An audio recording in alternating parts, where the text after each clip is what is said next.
Aujourd'hui, on se trouve pour le débrief de la 7e journée du championnat national. On commence tout là-haut, Rouen. Rouen qui a fait un très bon début de saison, voilà. Ils ont gagné 1-0 contre Orléans. Donc Orléans qui avait pris 10 points sur les 12 possibles sur les 4 derniers matchs. Rouen envoie un message très fort à la concurrence.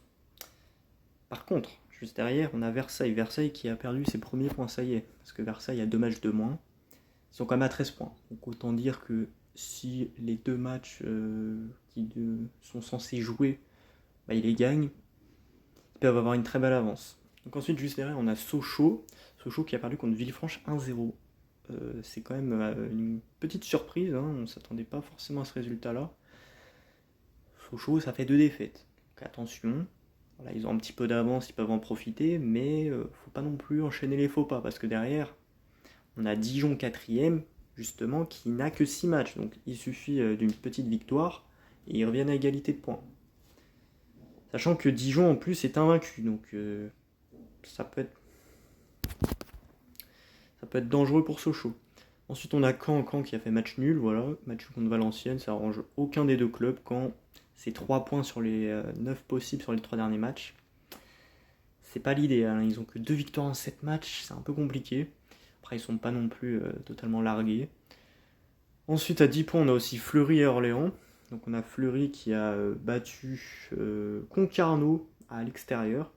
Et donc on a Orléans qui s'est incliné face au FC Rouen, comme je l'avais évoqué précédemment.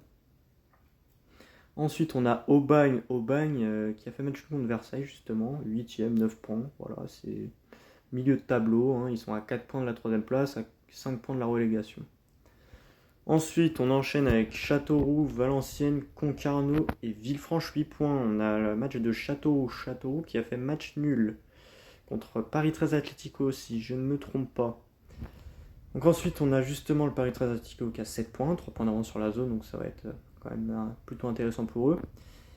Et les 4 derniers, ils se sont mutuellement affrontés. Donc on a le Puy Foot qui a gagné du côté du Stade Briochin. Voilà, 2-1 pour le Puy Foot, ça va leur faire du bien cette victoire. Le Stade Briochin, ils ont que 1 point d'avance sur le premier relégable. Et on a QRM, Quevilly-Rouen, qui a gagné 3-0 à l'extérieur en plus, je crois, du côté de Bourg-en-Bresse. Si je ne me trompe pas, Bourg-en-Bresse, c'est 0 victoire au bout de 6 matchs. Donc je le répète au fil des débriefs, mais Bourg-en-Bresse, c'était 5ème l'année dernière. Et quand j'ai commencé à dire ça dans les premiers débriefs, ils étaient quoi, 11-12e. Là, petit à petit, ils ont commencé à chuter dans le classement.